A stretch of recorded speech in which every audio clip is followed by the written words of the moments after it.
AI drone discovery, how a missing hiker was found after 10 months with advanced technology. Imagine a scenario where a missing person is found after nearly a year, thanks to a piece of technology that most of us carry around in our pockets or homes every day.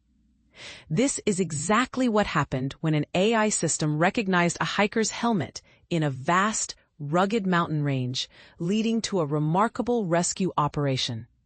In a 183-hectare mountainous area, how long would it take to spot the helmet of a lost hiker from 50 meters away?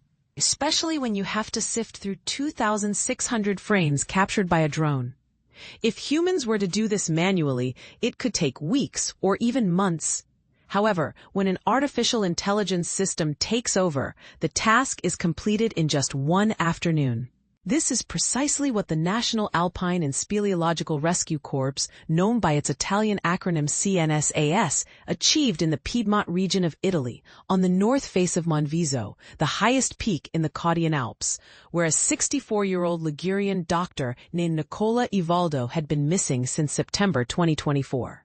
Saverio Isola, the CNSAS drone pilot, along with his colleague Giorgio Viana, played a pivotal role in this operation. The entire search, including the discovery and recovery of Ivaldo's body and a pause due to adverse weather conditions, was completed in less than 3 days.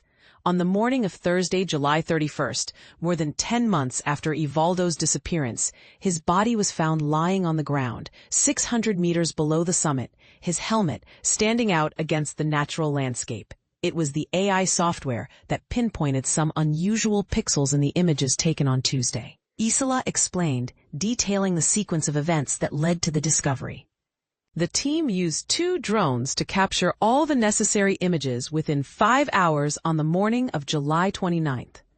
These images were then analyzed using AI software later that afternoon.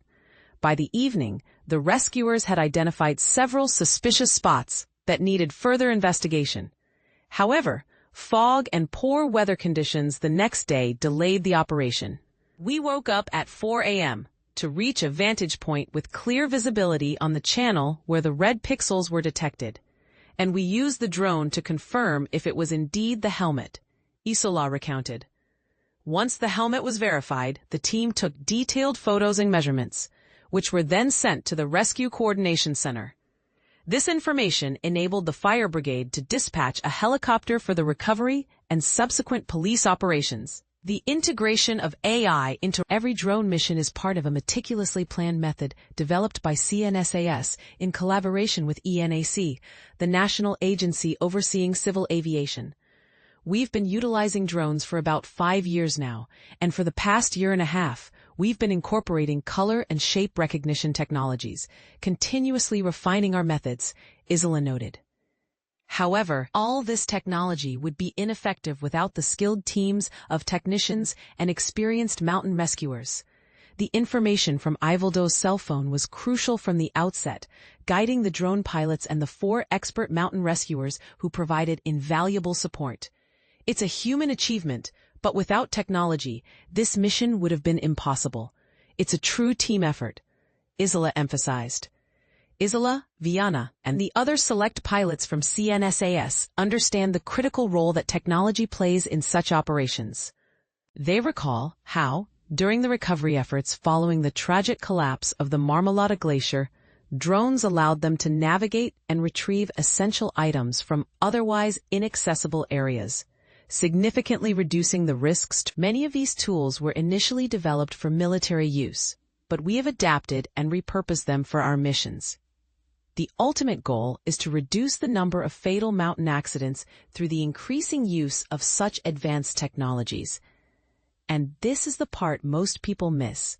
While the technology is impressive, it's the human element, the dedication, skill, and teamwork that truly makes these rescues possible. What do you think?